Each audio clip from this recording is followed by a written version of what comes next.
All right, so we're here with Greg Brooks from the Better Cities Project. Tell us a little bit about it.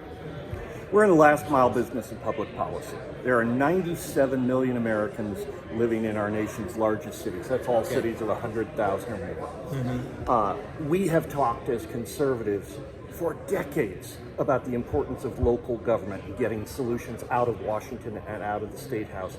And yet, largely, we've abandoned local government. Our job at Better Cities Project is to bring free market policies into City Hall and get them adopted so people can live happier and freer lives. So what are some of those projects that you've been successful in? We've had some luck with housing reform, trying to make housing more affordable and more available in cities across the country.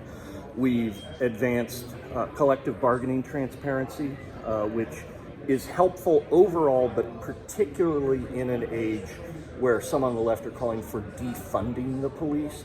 The right needs strategies that say, okay, there are elements of policing that do need to be fixed. Can we start with making it easier to fire bad cops? And collective bargaining transparency is a piece of that puzzle. We're also looking at things that make it easier for entrepreneurs to get started in a community. You know, the typical dynamic that cities want to do is to rain money out of a helicopter to bring the next Walmart to town, right? And if you look at the most successful business communities around the country, those communities don't form when you pour money out of a helicopter. They form when somebody like Sam Walton decides this is the place where I'm going to start my business. And so that's the environment you want to cultivate and embrace. Absolutely. So specifically, what is the scope of your efforts? Is it nationwide? Is it limited to California? No, we're nationwide. Our headline focus is on the country's 100 largest cities. We are in communication with mayors and city council members and senior staff at generally all cities of 100,000 or more population. So Fullerton would be one of them. Fullerton, with that, I'm an old Orange County boy, so Fullerton is absolutely on the list. Great, I'm great friends with the mayor there. So, are you? Yeah, maybe there's ways I can get you working together with some of I'm from Orange County, so. That's terrific. So this probably, you'll want to edit this out, but worked for the Orange County Register. The Orange County Register was eventually a client. I was the assistant managing editor at the OC Business Journal about 1 million years ago. So very much my territory, and I've got a lot of emotion attached to helping fix Southern California cities, but also practically speaking, Southern California cities are so crammed together and their issues are so similar that there's a chance for regional approaches. Absolutely. I definitely see and that. Cities are herd animals. If one does something innovative they that follow, works, they copy each other. They absolutely copy each other. That's great. So what are your immediate goals for, and objectives for, let's say, 2022 for your organization? So we've got a project called the 1921 Project, because 1921 is the 100th anniversary of the feds coming down from the mountain and saying to cities, you want to embrace municipal zoning. And about 10 seconds after that, it was used to keep poor people away from rich people, to keep brown people away from white people. And although that is no longer the explicit use for zoning, there's multi-generational poverty issues that have sprung up, and we can show via data still exist. Fascinating. And more to the point, it has made housing harder to build, less affordable, and more challenging. And there is not a community in the country that doesn't need more housing. I know that some of my friends on the right immediately think, well, that means you want to build apartment buildings in the suburbs. I don't necessarily want to build apartment buildings in the suburbs, but I think if we on the right claim to embrace markets, then let's get rid of the policies that are artificially thwarting markets in housing. I think it's a very tough balance. I've talked to a lot of Democrat mayors in recent, especially regarding the issue of eminent domain, where Gavin Newsom, with his executive order, and I believe it's going through the legislature as well, that they want to seize unused land from cities. And it's a horrible idea. Yeah, okay. Right. It's just absolute, there's only the smallest, narrowest use case for eminent domain. It has been abused for generations. The Supreme Court, unfortunately, has allowed that abuse to continue.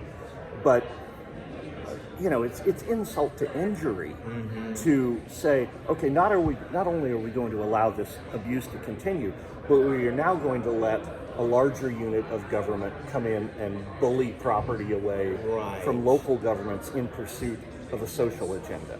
Right.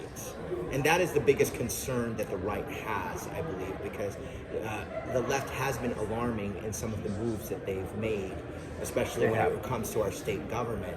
But I understand what you're saying. These regulations are crippling the ability to make And so the new housing. The good and the bad news of the housing issue, the good news is that the problem is so bad that some on the left have adopted right ideas about how to fix the housing problem. The bad is they pair those ideas up with the worst command and control instincts, right? And so buried in there, you might have some good idea about opening up markets, making it easier to build, and then they lard on, okay, but you mandate low-income housing, you mandate, I've seen historic racial justice mandates designed to try and correct past wrongs through zoning of all things. It's just absolutely the wrong tool for the job. And then you have certain senators like Scott Wiener that's trying to basically get rid of single-family home zoning. What are your thoughts around that? So, I think there is a role for dezoning, okay? But that role is not at the State House. Amen. That role is in the local. If a local government decides they want to do that, and they provide tools for single-family communities that perhaps don't want to participate in that to form a homeowners association or something where perhaps one didn't exist before, I'm fine with that. I reject this idea that we are going to solve the housing problem in Sacramento or in Jefferson City or whatever state capital you happen to be in, because the incentives are wrong and the solutions are always top down. That's right. That's total overreach. Are you going to go to Balboa Island? Here we are in beautiful San Diego. You're going to go down to Balboa Island and tell them no more single-family zoning. If somebody wants to build a 20-story tower, they can. Believe me, the market will support a 20-story condo tower in Balboa Island, but I don't think the community always has the right to say, don't build this here. I mean, if you want that right, you buy the land. That's the solution, right? But at the same time, the pendulum swinging too far back the other way, anybody can build anything anywhere is, it's just command and control by a different name. Yes. Right? So yeah, there are some balances. I'm sorry, it was a terribly long answer, not very media friendly. This is a lot of good stuff, actually. And so, as far as if you could sum up the three kind of attack points to further your initiatives as an organization, what are they? I want every city in America to make it easier for people to start and run a business. The pandemic has shown us that there's this huge appetite for people being their own boss and wanting to start something they own. We need to lean into that. I want to make it easier to build housing without somebody at City Hall or some hack in a cheap suit in Sacramento saying, well, yes, but only this housing and you have to build these affordable units and all that. And I want to make it easier to have communities that are safe and policed responsibly without some of the things on the right and some of the things on the left that we get wrong about policing. It should be easier to fire Bad cops. hire bad cops. But you know what? It also needs to be easier to do. It needs to, or harder to do. Pardon me. It needs to be harder to pull some guy over in his beater that it might be worth $1,000 and seize it because you smelled weed in the car. Yes. Okay. You know, there's civil asset forfeiture and local solutions for it rather than state house solutions are a big focus of ours next year.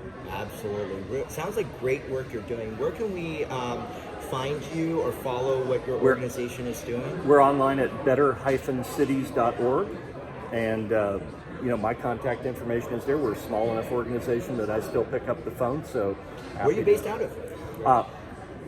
Our staff is sprinkled all over the country. We've got my co-founder is in Kansas City, Missouri. I'm in northern Nevada, just outside of Reno. We've got somebody in Delaware, and at various times we've had interns spread all over the place. So wonderful. It's a diverse operation. I love it. Well, thank you for speaking with us. And Thanks, man. I really appreciate it. Appreciate it. I didn't